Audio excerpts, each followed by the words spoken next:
Everything inside here is something you know. It's silicon, it's glass, it's plastic, it's metal. There's nothing exotic. It's everything you're familiar with. The magic part is, of course, our IP that we've created. We take those same components that you can buy, same laser, same sensor, and we can create these features.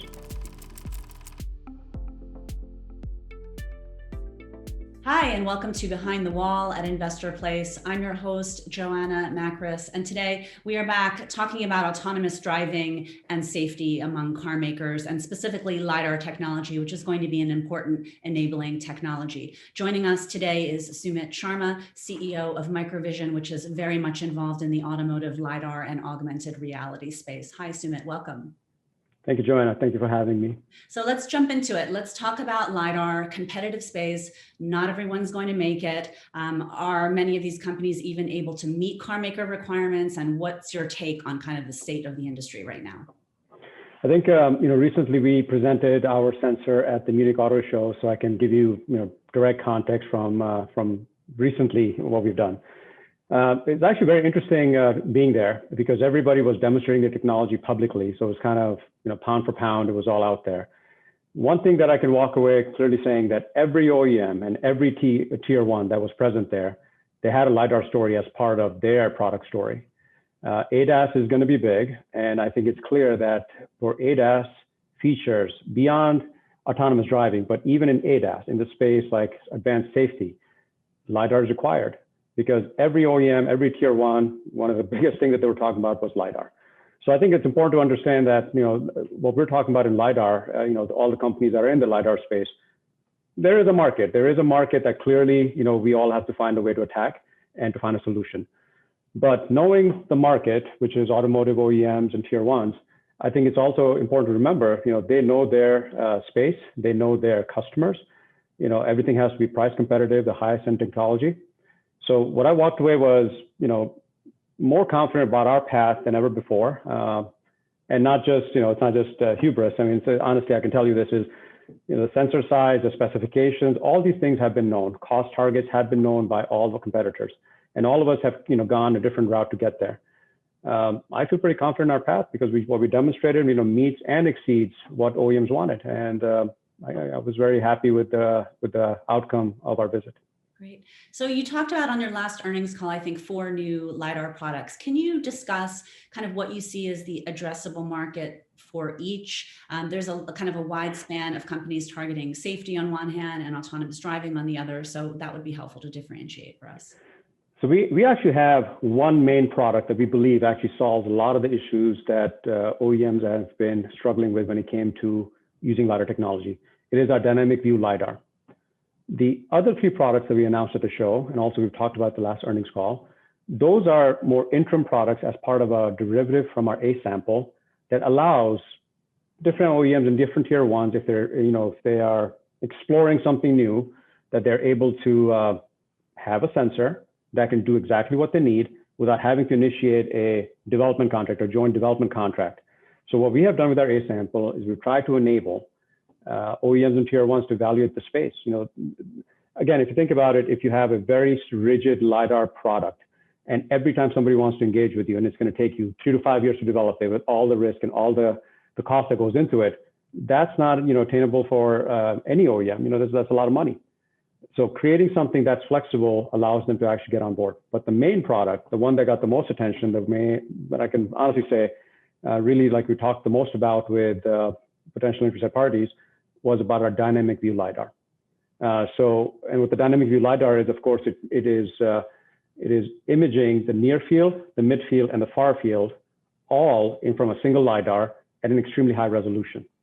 So instead of having a static field of view, which is, it's got high resolution near the car, but as you go further and further out, the resolution drops. Doing all that at high frame rate, right? It's exactly what OEMs want. And to be frank with you, right, in 2019, we went on the road, before COVID, and we collected all the information that was there. So when we went down the path of developing the dynamic view Lidar, it was not just something that we went off on our own. We had an idea what the product we wanted to make, right? And we presented that, and we got feedback, we got specifications, we got input, and we've been marching along that way. So we were not surprised when the response was positive. Great. Let's talk more about dynamic view. You're operating at the 905 nanometer wavelength. What do you say to competitors who say that you get less optimal performance? And talk to us about why you made that specific choice and what you see as kind of the performance cost, ratio or relationship. So as I said, like the number one thing, believe it or not, it's not technology for OEMs and tier ones as they consider a partner. It is what the final cost is going to be when you go to scale. So a lot of the choices, I mean, us, of course, in the last Q, we announced, our AR, our partnership with Microsoft in the past. Cost is something that we always look at from the ground up. So the choices that you have to make, if you want to have a scalable product, it has to be something that does not have anything exotic, something that's unique. It's something that is mass producible, multiple partners. You're going to have to work through a tier one to go to an OEM anyway. So those are the things, those choices you have to make accordingly. There is no limitation to our MEMS-based technology. We can make an FMCW, we can make a 1550 nanometer, we can make it out any wavelength. It's a steering system that can use any kind of laser source. But the specific choice for 905 that we made is because it gives all the specifications that a OEM and tier one would want, and in the cost bracket that they're looking for. The cost competitive nature of our technology is demonstrable now, not like years in the future after, so many hundreds or maybe $1 billion with investment that, some other choices that people may have made. We don't have to invest in a new fab for a SPAD. We don't have to invest in a new VCSEL or a laser. We work with partners that have already invested billions of dollars in those spaces and are experts in that. And of course, everything that's inside there, we have, all our technology, but what's really exotic about our technology is, of course, things like algorithms, things like our silicon, where we actually deploy some special algorithms that allows us to do things that other products cannot do. So the way we achieve high resolution at such range in full sunlight is this technique called active scan locking. It's part of our IP. And effectively, transmit and receive are always synchronized, which allows us to reject sunlight and also reject rogue laser signals from others in the 905 nanometer range. So therefore, if you think about a true product that you will have on your car, that I may have on my car in the future, it has to be immune to sunlight, but it also has to be immune to other systems that are out there. It works in every scenario, like your airbag. It works every time, it has to, because it's a safety feature. So 905 nanometer was a specific choice. It was not an incidental choice for us. And it's the right choice because it has the cost, but it also has all the benefit, as I said, of resolution, range, velocity as part of the sensor. We were able to achieve that. Do you think that 1550 solutions are prohibitively expensive? You do have companies that say the proof is in the pudding. Look at some of these announced relationships with car makers. So I'm curious to get your take also on whether or not you think any company really has a first mover advantage. I believe none of the companies have a first mover advantage because I can tell you just after the show how many people have actually engaged with us. The names of those, those tier ones and OEMs that you think are all signed up and everybody's, coupled up. That it cannot be true if the amount of RFIs and interest that we're seeing just, this is a few weeks after. Yeah. So the thing is, how do you see these relationships unfolding? I just ask because, companies are claiming big order books, that they have these relationships. So I would just love to get your take on kind of how you see the relationships evolving over time. Yeah, I think the word order book, I'm smiling because the word order book actually always gets me going, right? Is it their backlog? Are they saying it's guidance? Is it on the P&L? So, people can say words that they want to say. Is it on backlog? So, I'll just leave you that as far as the order book is concerned. Now, as far as anything is concerned in automotive, it is going to be something that's commercially viable, something scalable, and actually solves a problem, right? So I think, we can all talk about it, right? But I tend to be, as a company, we tend to be humble. We tend to focus on what we have to get done and think about the progress we made just in the year through COVID even, right? And I was going to show you, right? So this is our sensor, obviously. There was nothing that I saw at the show that was the size that was anywhere near that. The number one comment that we got through everybody was like, wow, even with an FPGA right now, without even doing an ASIC, this is where your size is. And at this frame rate, at these kind of features. So I'm happy about our path. I'm happy where we are, and we're going to continue focusing on that. But I don't see nothing is signed yet, nothing is done. Nobody's announced the start of production. People say they're expecting start of production in XYZ year. Well, Mark Leiner, you can go in there and look that up. And the models that they're talking about, the OEMs is declaring there's no model. So I'm not really sure what people are talking about. So I'll leave you with that. No, that makes sense.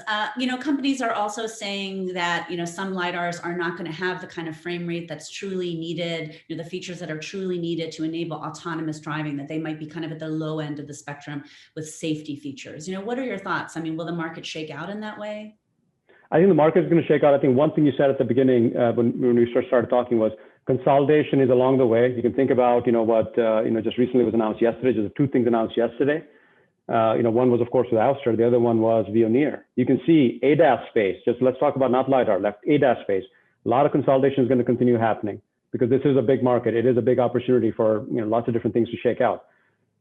So I think beyond that, I think who's going to end up where, that you figure out who's got the best technology, who's got the best credentials and pedigree, and the rest will kind of shake itself out. And where do you think we are in terms of the cost curve right now? How close is Microvision towards, optimized production, and how do you get there? Well, what we have right now in our product is an FPGA. Of course, we've done many ASICs in our history as a company. So going to an ASIC is for us more like a muscle memory rather than, anything new. So we can certainly start transitioning to an ASIC product. So, and our A sample could be ready for SOP. But once the ASIC is there, when I look at the product, I look at the cost structures right now, they meet what the future requirements are going to be. It's all about scaling. It's all about how many sensors can you aggregate in a single design.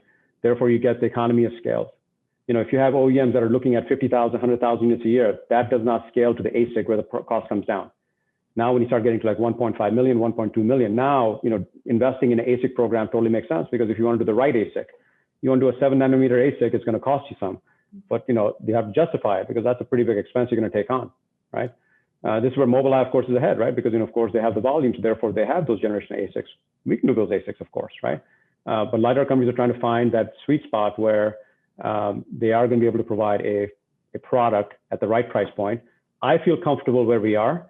We have a 200 millimeter wafer for our MEMS already. So, I mean, that's scaled. As far as the steering system is concerned, it's all electronics. Whenever I show, anybody what's inside here, right? Whenever any of these meetings, right? My pitch is actually very, very simple and it always resonates. Let me just tell you what it is. I open it up and show them like, look, everything inside here is something It's silicon, it's glass, it's plastic, it's metal. There's nothing exotic. It's everything you're familiar with.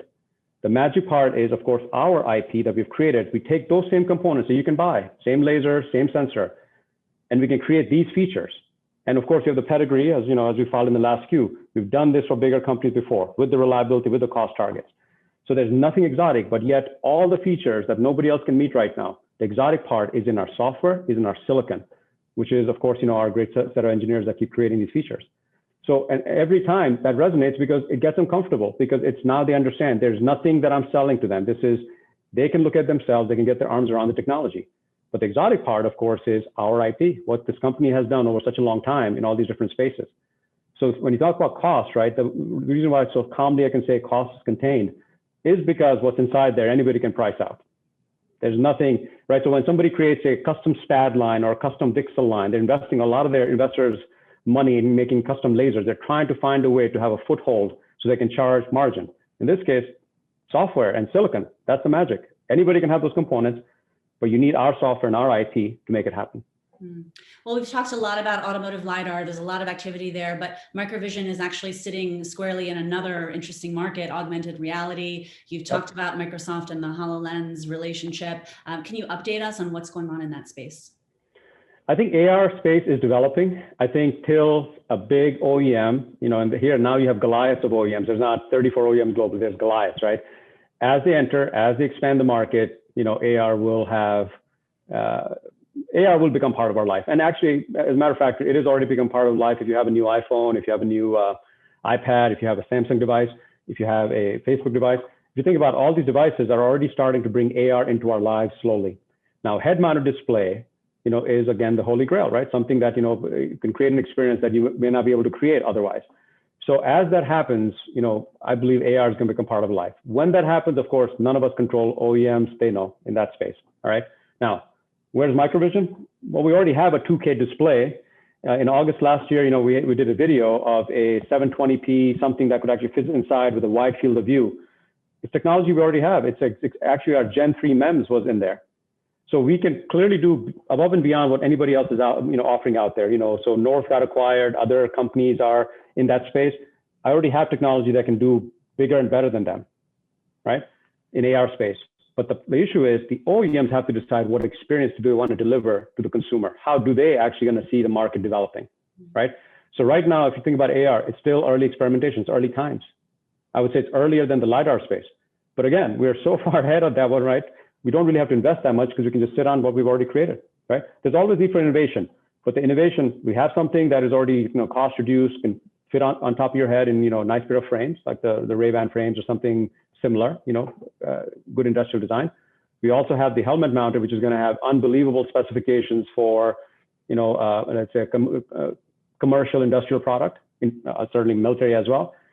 So all that is already there. So that's in our suite already. And that's part of our IP created over 20 years. So as far as AR is concerned, I think Microvision knows a lot more about that because we were in that space for a long time. And of course, our LiDAR is now, that I believe is the market scene right now. So AR will be part of our lives when I think, I sit and wait as well to see when the OEMs will let us know. Yeah. And speaking of now, investors are very much focused on timing. And I think there has been some frustration that it's too early, that this isn't a viable market until next year or possibly later. So I would just love to get your take on timing, when you think big selections might take place. When could companies like yourself begin to really be shipping in volumes to OEMs? As I mentioned to you, that right after the Munich show, right, we're already seeing a lot more activity in our RFI directly to us. So clearly RFI, RFPs, going to RFQs are, on play.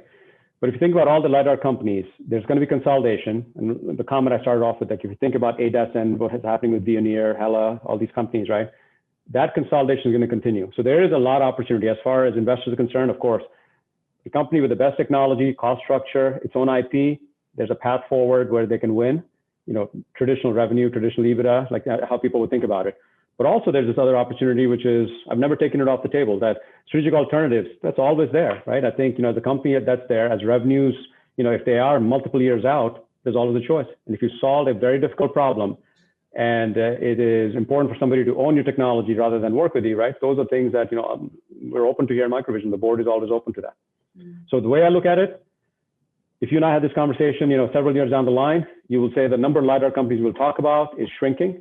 And eventually, I do believe probably three, I believe it's going to be about 3 companies that's going to end up there, maybe as many as 5. Recently, just yesterday, somebody said, man, it could be 5, maybe, right? So 3 to 5 is where it's going to consolidate. And, to think about this, if you're going to be in the automotive space, think about what happened with airbags over such a long period of time. It's a safety device. It has to consolidate. Everybody's going to be part of the supply chain at the right level, right? So I think that's what I expect the future to be for. People want, revenues, when's it going to kick off? Well, when somebody does a joint development agreement with you in the automotive space, they want something specific for you. It is still multiple years to get it qualified. We could be done with our technology, but qualifying a vehicle takes a lot. There's regulations that you have to go through. There's regulations that have to follow through with, right? So we're learning a lot about that. Of course, also, we're doing testing on our test tracks and our plans are. So I think it's good to be early, as in like the technology is ready. You can show the viability, the cost advantage, and then of course you have to work with their timelines. And in the meantime, consolidation is always there. Right. You're obviously managing a business and not the stock, but many of the LiDAR stocks have pulled back recently. I think a lot of it is this kind of frustration around timing. What do you think the market is missing, and what would you say to a retail investing audience that's looking at this space? I think you have to have patience, as in look at if the entire stock market is going down because the Fed is about to do something or not do something, right? You can't hold a LiDAR company responsible for the entire market. That's number one, right? We are on the Russell, right? So we have the same ebbs and flow what the market is seeing. So you just gonna have to, not commenting on stock, take a deep breath and step back, right? But the company, I can certainly tell you, right? I go beyond my weight, right? In these earnings call, right? I do put a lot of things out there. I give as much clarity as possible that gives them something to a foundation to form their thoughts about their investment thesis. So, as far as timing, if there was something I knew, I would certainly get on the call and I would announce that, right? But I think right now, the ebbs and flow in the market are taking place. There are choices coming next year. OEMs and tier ones are active, and we are active, and so are our competitors, and we tend to remain active. That's why, companies like us and our competitors have raised enough money, because you have to ride out these waves. You have to actually go ahead and actually, focus on getting a deal done, because that actually does unlock value, significant value for shareholders immediately, because you want to start seeing who's going to be the final 3 companies. And the only way that's going to be evidenced is not by a joint development agreement that any company did, by saying who's going toward SOP. But the evidence they have is, I have a sensor right now that I can show you that you can say, well, I can see it fitting inside my car. We've had a discussion with folks that say, well, I need 2 of these per car. So as you can imagine, people are, OEMs and tier ones OEMs specifically are evaluating based on regulation, based on the feature they want to deliver. to their customers. What are the different choices, right? And you have to go along the ride with them. So, I know patience as investors is hard, right? But again, if you think about the value that's here, right? If it's a short-term gain up and down right in the market, no CEO, no company can do anything about that, right? We have to stay neutral. We give all the information that's pertinent to the market. But the ebbs and flow, I think, are more market related. They're not LiDAR specific. Yeah. Thank you so much, Sumit, for joining us. This is very informative. Thank you so much for your time. Nice meeting you. Thanks for watching Behind the Wall. Please like, subscribe, and comment. And check out our website, InvestorPlace.com, for early access to videos and an even more in-depth look.